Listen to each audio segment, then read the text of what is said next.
जय गुरु जी, संगत जी। तो आज हम दिव्य आभा की किताब का अध्याय 1 पढ़ेंगे। तो चलिए इसे पढ़ना शुरू करते हैं। गुरुजी कृत देवालय दूर राजधानी के कोलाहल से दूर एक स्थान है जहाँ पर लोगों की आत्माएं पुण्य प्रसारित हो सकती हैं और उनके हृदय वहाँ के सौंदर्य में डूब जाते हैं।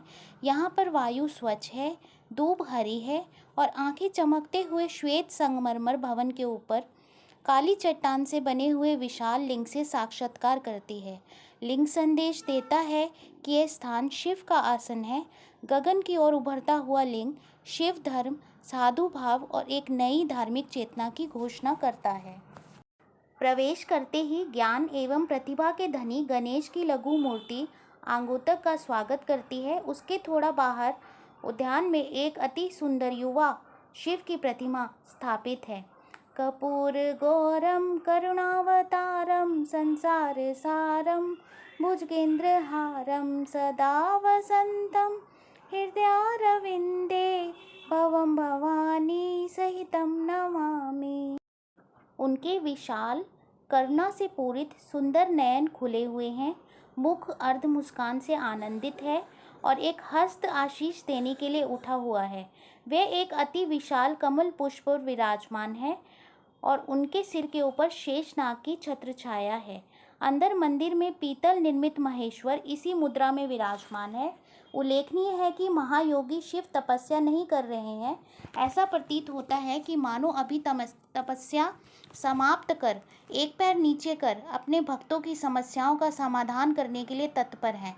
मुख्य कक्ष में ओम नमः शिवाय सामने दीवार पर अलंकृत है। यह शिव और गुरुजी दोनों एक ही है का अपने उन भक्तों को आशीर्वाद का अविनाशी वचन है जिन्हें उन पर श्रद्धा और विश्वास है।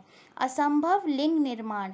यह गूढ़ तथ्य है कि यह स्थान वास्तव में त्रिकालदर्शी शंकर महादेव का ही है।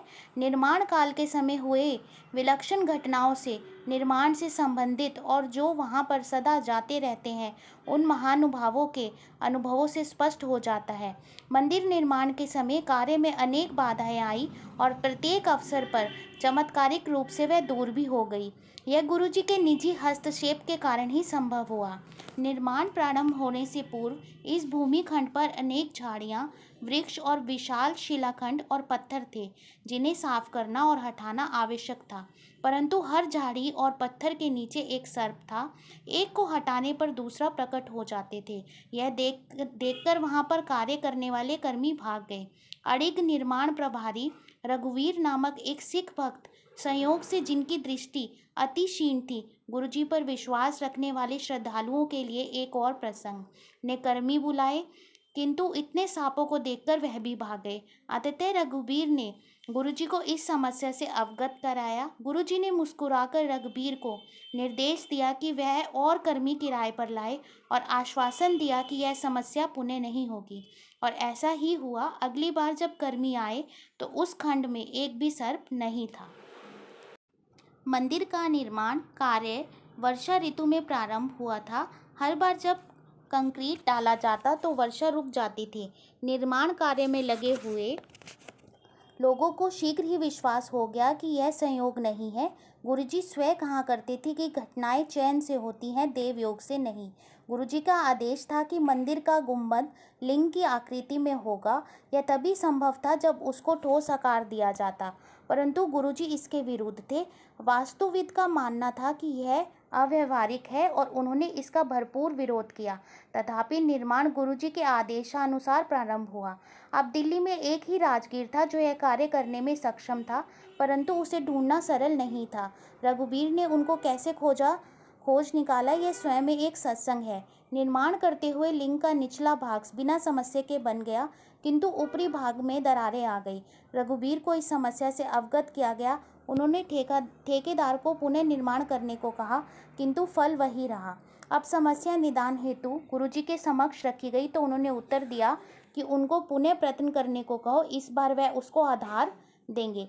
फलस्वरूप कार्य तीसरी बार पुनः प्रारंभ किया गया और इस बार उसकी ऊपरी वृत्ताकार भाग बिना किसी कठिनाई के, बिना किसी दरार या रुकावट के पूर्ण हो गया। गुरुजी द्वारा दिए गए आधार से दोष समाप्त हो पाया, उसे आवश्यक शक्ति प्राप्त हुई और लिंग निर्माण संभव हुआ। यह वास्तव में अचरज की बात है कि गुरुजी की अलौकिक शक्ति किस प्रकार से इस संरचना को संभाले हुए है। निर्माण के समय शिवलिंग में हल्के भार और हल्के रंग की टाइल लगाई गई थी। बाद में इनको काली ग्रेनाइट से अंतरित कर दिया गया। तत्पश्चात लिंग के मध्य से एक भारी भरकम फानूस भी टांग दिया गया। इस प्रकार न केवल एक असंभव रचना हुई, उस पर वजन भी डाल दिया गया। यह गुरुजी की कृपा ही है जिसके कारण लिंग अपने स्थान पर इस विश्व की भौतिक नियमों के प्रतिकूल आज भी स्थिर है। चमत्कृत भूमि मंदिर और उसके परिवेश के निर्माण के समय पूर्ण रूप से प्रत्यक्ष हो गया था और अब भी है कि इस स्थान पर त्र्यंबक की कृपा और अनौपचारिक दर्शक भी यहाँ के फूल, पौधे और वृक्षों की विशिष्ट उपज देखकर अचंभे में पड़े बिना नहीं रहते। एक महिला ने अपने कृषि भवन के लिए खरीदे हुए फूल के कुछ बीज जब यहाँ पर उगने के लिए डाले तो वह देखकर आश्चर्यचकित रह गई कि उनका आकार अपने यहाँ उगाए हुए फूलों से दुगना था। एक बार गुरुजी से मंदिर की धूप पुनः बिछाने की आज्ञा ली गई। उन्होंने सहर्ष यह प्रस्ताव स्वीकार कर लिया, किंतु अधिक समय शेष नहीं था। मंदिर में एक आयोजन का समय बहुत निकट था। देवालय के माली ने तो अपना कार्य पूर्ण कर दिया था, पर धूप बिछाने के बाद यह स्पष्ट हो गया था कि यह निर्णय दो कारणों से अनुचित था। प्रथम, धूप को पूरी तरह से उगने के लिए अधिक समय की आवश्यकता थी।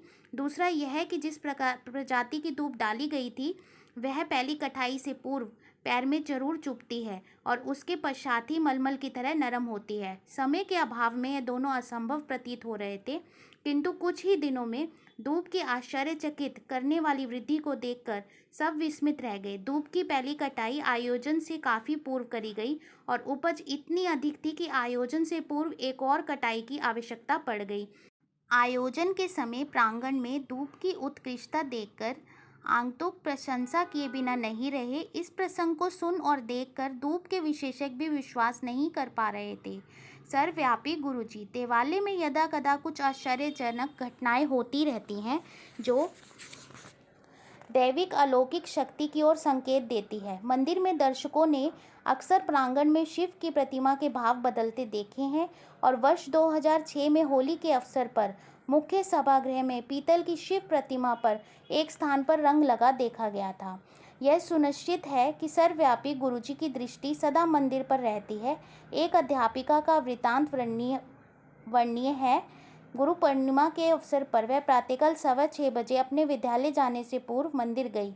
उस पवित्र दिन केवल माली ने उनको वहां पर अपने गुरु का अभिवादन करते हुए देखा, किंतु यह अर्ध सत्य है किसी और ने उनको वहां पर देखा था। जब वह गुरुजी के दर्शन हेतु अगली बार एम्पायर स्टेट आई तो गुरुजी ने उनको बुलाया और बोले कि वह गुरु पूर्णिमा के दिन सुबह 6:15 बजे मंदिर गई थी। वह अपने ध्यान में उनको देख रहे थे। श्रद्धा का पुनर्जागरण। स्पष्ट है कि यह बड़ा मंदिर गुरु कृपा से स्थापत्य कला का अत्यंत उत्कृष्ट उदाहरण है जो भक्त को सौम्य और स्नेह भाव अपनी ओर खींच लेता है। यह उनके अध्यात्म का पवित्र स्थान है, शिव और नानक का प्रिय स्थान है। यहाँ पर ओंकार और ओम एक हैं और सदा एक दूसरे का प्रतिबिंब बने रहेंगे। यह मंदिर सृष्टि के रचयिता के प्रतीक बनकर मनुष्य की आत्मा का सदा स्वागत करेगा। यहाँ पर समस्त आगंतुकों को पर अपने आशीष की वृष्टि होगी और निरंतर होती रहेगी। दिव्य आभा यहाँ पर और अधिक तीव्रता से सदा प्रज्वलित रहकर अपना प्रकाश इस संसार में फैलाती रहेगी। आने वाले युगों में मानव जाति इस पवित्र पावन स्थल को धर्म के जन्म स्थान से पहचानेगी। हमारे जीवन काल में बड़े मंदिर को सर्वोच्च सम्मान प्राप्त होगा और नवीन धार्मिक चेतना का उदय होगा। यहाँ पर आशीष पाने वाले समस्त भाग्यवान पुरुषों, महिलाओं और बच्चों के द्वारा पूर्ण विश्व में सद्भावना और शांति के युग का शुभारंभ होगा। उल्लेखनीय है कि शिवलिंग का पुनरुत्थान हुआ है, उसका आरोहण आने वाली मुक्ति का उद्घोषणा कर रहा है। नियति के क्रूर हाथों द्वारा पीड़ित रोग एवं ज्ञान से मुक्त रहेंगे। व्याप्त पापों से बंधित और पराजित नवीन शक्ति और साहस प्राप्त कर विजयी होंगे। केवल आस्था और निर्भयता की छोटी सी नौका जिसकी पतवार मात्र गुरु सतगुरु के शब्द और कृपा है से सहजता से उत्पीड़न के सागर को पार करने का सामर्थ्य मिलेगा। पथिकों की ओम नमः शिवाय शिवजी सदा सहाय की पुकार से उनको विश्राम स्थल मिलेंगे।